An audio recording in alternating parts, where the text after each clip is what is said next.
The first time I saw the bruises, I didn't recognize my own sister. She stood in my kitchen doorway, shoulders hunched, sunglasses still on, even though it was nearly midnight. Her hands were shaking so badly she dropped her keys twice before finally setting them down on the counter. I remember thinking she looked smaller somehow, like the life had been slowly drained out of her. And when she finally took off the sunglasses, my stomach dropped. Purple and yellow fingerprints bloomed along her cheekbone. A split lip, hastily hidden under cheap lipstick. Fading marks on her neck that no amount of turtlenecks could explain away. She didn't cry. That was the part that scared me most. She just whispered, "I can't do this anymore." For a long moment, the room was silent, except for the hum of the refrigerator. I didn't ask what happened. I already knew. I'd suspected it for months. The cancelled visits, the rehearsed excuses, the way her voice always sounded like she was walking on broken glass whenever she mentioned her husband. But knowing something in your bones is very different from seeing proof staring back at you in the face. I told her to sit down. I grabbed ice. I told myself to stay calm. But inside, something ugly and feral woke up. Because the truth was, my sister and I looked identical. Same height, same face, same voice cadence, same scar on our left eyebrow from when we were kids. The kind of identical that made people do double takes, the kind that had fueled a lifetime of pranks and mistaken identities. And as I stared at the bruises he'd put on her, a thought crossed my mind, quiet at first, then louder, then impossible to ignore. What if he couldn't tell us apart anymore? She stayed with me that night. Barely slept. Neither did I. By morning, I'd already made up my mind, even though I hadn't said it out loud yet. I watched her wrap her arms around herself as if trying to hold her body together, and I knew one thing for certain. Walking away wouldn't be enough. Not for him. Not after what he'd done. Some people deserve consequences they don't see coming. And sometimes justice doesn't look like a courtroom. Sometimes it looks like a mirror. Before I go any further, I should probably introduce myself. My name is Regina. I'm the twin who didn't marry him. I'm the twin who didn't take the hits. And I'm the twin who decided that if he thought he could make my sister's life a living hell, stop us. Then maybe it was time someone returned the favor. Because what we were about to do wasn't just a plan. It was a performance. And he was about to become the star of the most convincing lie he'd ever believe. My sister showed up at my place in Portland with nothing but a tote bag and a dead-eyed calm that didn't belong on her face. We grew up in Boise, the kind of childhood where you learn early how to laugh loud so people don't notice what you're feeling. Back then, she was the brave one, the twin who could talk to anyone, who never flinched, who'd jump off the rope swing first and only turn around after she'd hit the water. Now she sat at my kitchen table, turning a mug of coffee between her palms as like it was a life raft. Her hands were still trembling. She kept her sleeves pulled down even though it wasn't cold. "Tell me," I said gently. She didn't. Not at first. She stared at the steam rising off the cup like it could form a sentence for her. Then she swallowed, and when she finally spoke, the words came out clipped, like she'd practiced them in the mirror 100 times, and still didn't believe she deserved to say them. "It's getting worse," she whispered. I waited. I didn't rush her. I'd learned the hard way that you don't pry open a wound. You make space and let it breathe. She nodded toward her phone on the table. "He's texting. He thinks I'm at the gym." My jaw tightened. "What happens if you don't answer?" A faint, humourless smile pulled at one corner of her mouth. "Oh, he'll come looking. Or he'll punish me when I get home. Depends on his mood." There it was.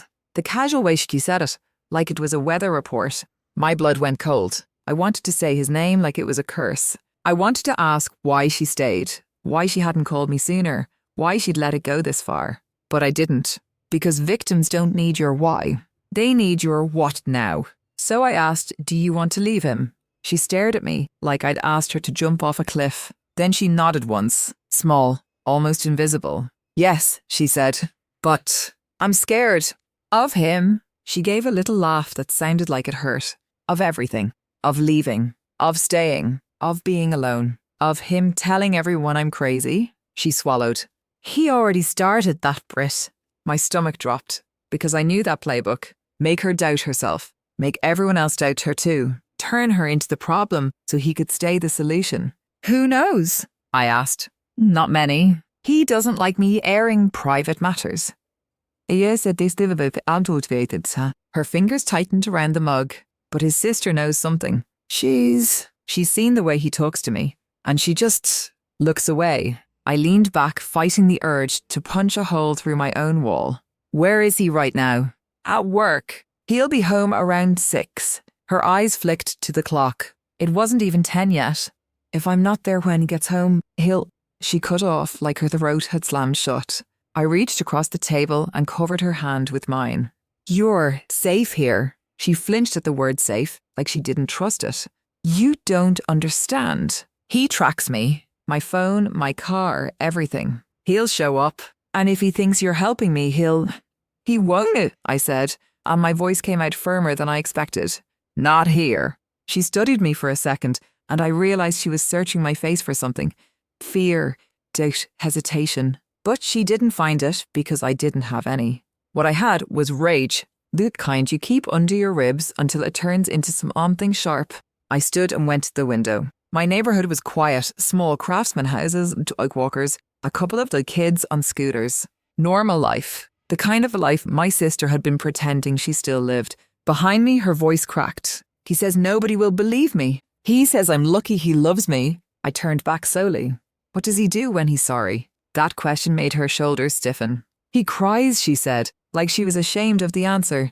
He buys flowers. He cooks dinner. He says he hates himself. He says he'll change. She looked down. And sometimes he's perfect for a while. That's the worst part, Britt. When he's good, I think maybe I made it up. I felt my nails bite into my palm. You didn't make it up. She blinked hard. I know. But he's good at it. I sat back down, closer to her now, lowering my voice. Listen to me. You are not crazy. You are not difficult. You are not too sensitive.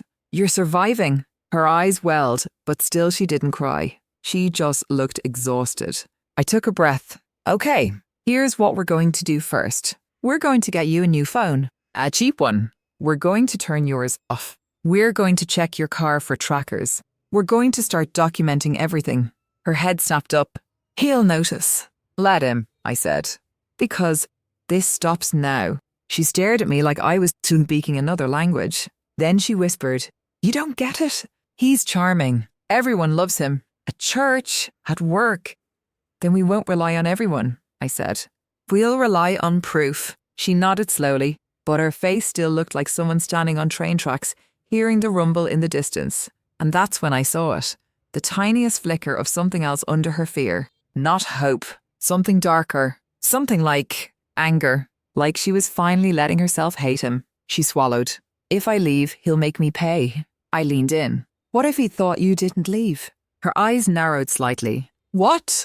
I stared at her face, my face. Same cheekbones, same mouth, same eyes. She'd always been the softer version of us. But right now, bruised and hollowed out, she looked like the aftermath of a storm. And still, unmistakably, she looked like me. My heart started beating faster. Not from fear, from possibility. Regina, she said carefully. What are you thinking?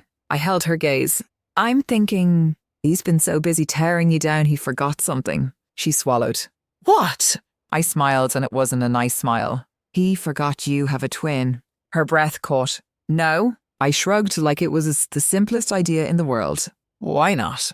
Her eyes widened. Because that's insane. Is it? I kept my voice level.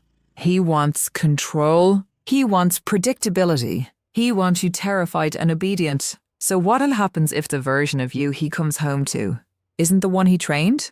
My sister's lips parted, but nothing came out. I could see the gears turning, the panic trying to overtake her, then something else sliding in. Curiosity, temptation. And then she whispered, barely audible, He'd lose his mind. I nodded. Exactly. She shook her head quickly. Britt, he'll hurt you. I tilted my head. Will he? She stared at me, and for the first time since she walked through my door, she looked truly afraid. For me. And that was when I knew she still had enough of herself left to fight. I lowered my voice. I'm not saying we do something reckless. I'm saying we do something smart. I paused. We changed the rules without him knowing the game changed. My sister swallowed hard. You don't understand what he's capable of. I reached across the table again, this time gripping her hand like an anchor. I understand one thing perfectly. She met my eyes. I understand that he thinks you're alone. And I let the silence sit there, heavy and loaded, because sometimes the most dangerous plans don't start with action. They start with someone finally realizing they have options. She whispered, "What would we even do?" I took a slow breath, and that's when I said the words that changed everything. "We switch places." Her eyes flashed. "For how long?" "Long enough," I said, "to make him regret ever laying a hand on you." She stared at me like she was looking at a stranger, but then she looked down at her bruises. And when she looked back up, her voice was quiet, steady, and terrifying in its clarity. "Okay," she said. "Tell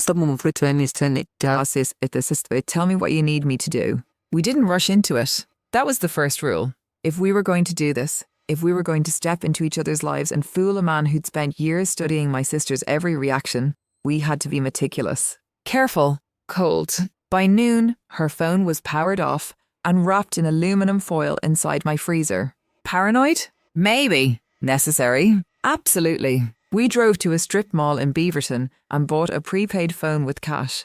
No names, no contacts, no cloud backups. I watched her flinch when the clerk asked if she wanted to register it. She's not used to having choices, I realised. That hurt more than the bruises. Back home, we laid everything out on my living room floor like evidence. Her clothes, her keys, her wallet, the spare credit card he allowed her to keep, the little notebook where she'd started logging dates and incidents in cramped handwriting. She hesitated before handing me her wedding ring. "He notices everything," she said. "The way I twist it when I'm nervous. The way I take it off before I shower. I slid it onto my finger. Perfect fit. Then I'll notice everything too." We practiced the small stuff first. The way she answered questions. The way she said okay instead of yeah. The way he paused before speaking when she was afraid of saying the wrong thing. She corrected me constantly at first, then less and less as the hours passed. By evening, my reflection in the mirror didn't feel like me anymore.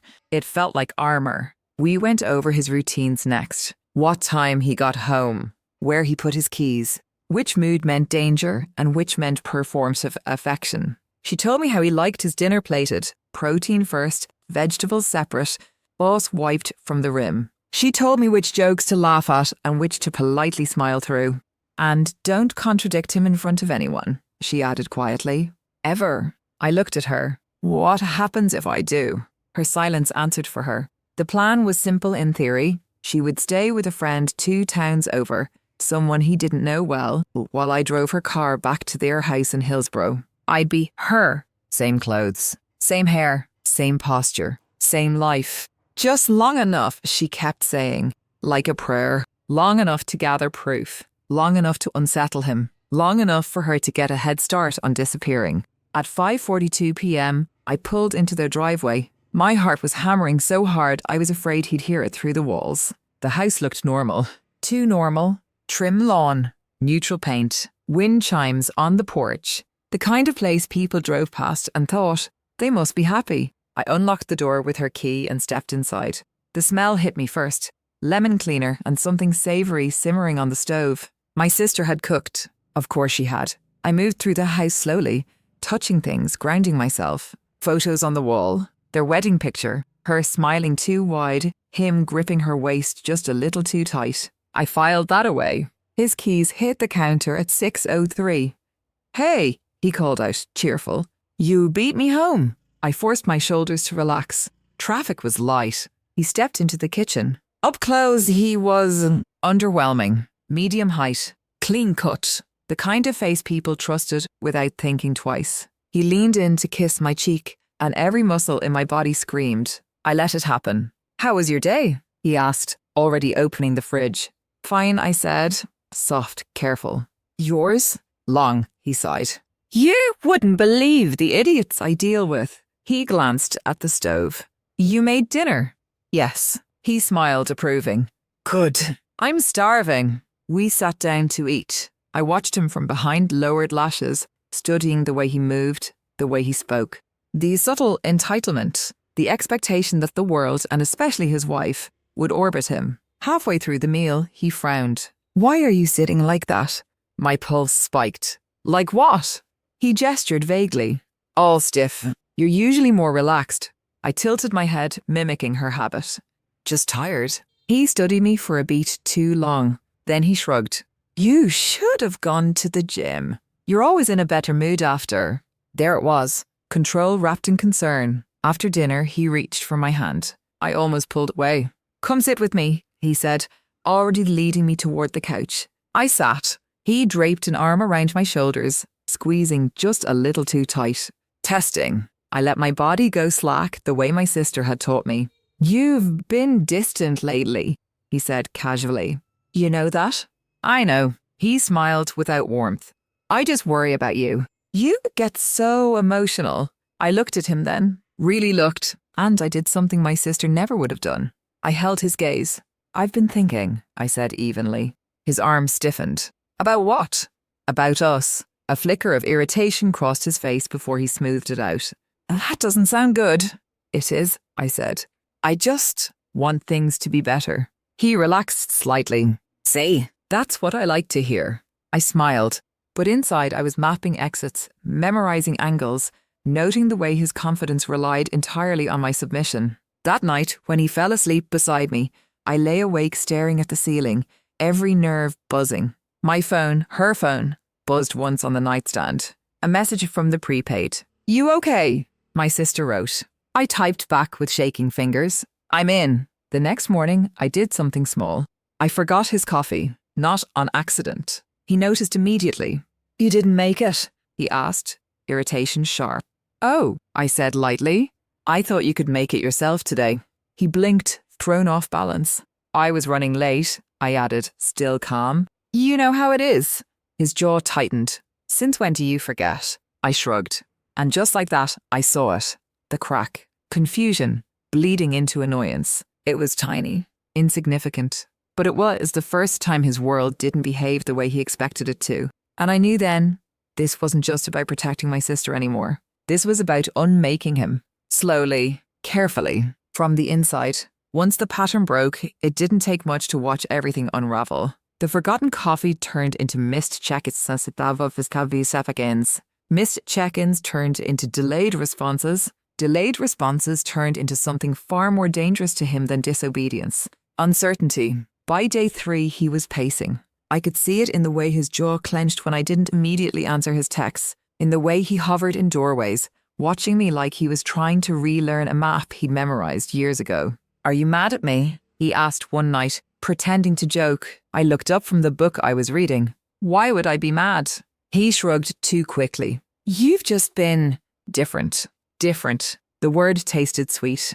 "I told you," I said calmly. "I'm trying to be better, healthier." He didn't like that answer. It didn't give him anything to push against. The next escalation came when I started saying no. Not dramatically, not angrily. Just no. "No, I don't feel like going to your coworker's dinner." "No, I'm tired." "No, I'll do it later." Each refusal sounded like a pebble dropped into still water, ripples spreading through him. He'd sigh loudly, roll his eyes, mutter under his breath. Then he'd overcorrect. Flowers, compliments, forced apologies. The cycle my sister described was playing out exactly as promised. Only this time, it wasn't working. One afternoon, he grabbed my wrist. Not hard. Not enough to leave a mark. But the intent was there. "You're being really difficult lately," he said quietly, eyes cold. "I don't like this version of you." I met his gaze, steady as stone. "Then maybe you should ask yourself why." He froze. I felt it then, the shift. The moment he realized that something was wrong, but couldn't quite name it. His grip loosened. He took a step back like he'd touched a live wire. That night, I locked myself in the bathroom and texted my sister. "He's slipping," I wrote. Her response came instantly. "I'm scared." "Good," I typed back. "So is he." We started gathering evidence in earnest. I left my phone recording during his rants. Took photos of the holes he punched into doors. Saved voicemails where his voice dropped its mask and showed its teeth. He noticed. "You don't trust me," he accused one morning. "I want transparency," I replied. The word made him flinch. The final straw came a week later. We were standing in the kitchen when he exploded over something trivial. An overdraft fee, a misplaced receipt. His voice rose, his face flushed, his hands curling into fists. "You think you're so strong now?" he snapped. "You think you can just change the rules?" I didn't back away. "I don't think," I said softly. "I know." That's when he slapped the counter so hard a glass shattered. And I smiled. Not wide, not cruel, just enough. His eyes widened. "What's wrong with you?" I tilted my head, my sister's old habit. "You really don't recognize me anymore, do you?" The colour drained from his face. That night, I didn't sleep there. Neither did my sister. She filed a police report the next morning with evidence, screenshots, audio, photos, a timeline so tight it left no room for his favourite defence. She's exaggerating. When officers showed up at the house, he looked stunned, betrayed, furious. He called her phone over and over. It rang on my kitchen counter, unanswered. Last I heard, he told anyone who'd listen that his wife had changed overnight, that she'd become cold, calculated, unrecognisable. He wasn't wrong, because the woman he controlled was gone, and the one who replaced her. She was done being afraid. People like to believe abuse is loud. They imagine screaming matches, black eyes that can't be hidden, neighbours calling the cops.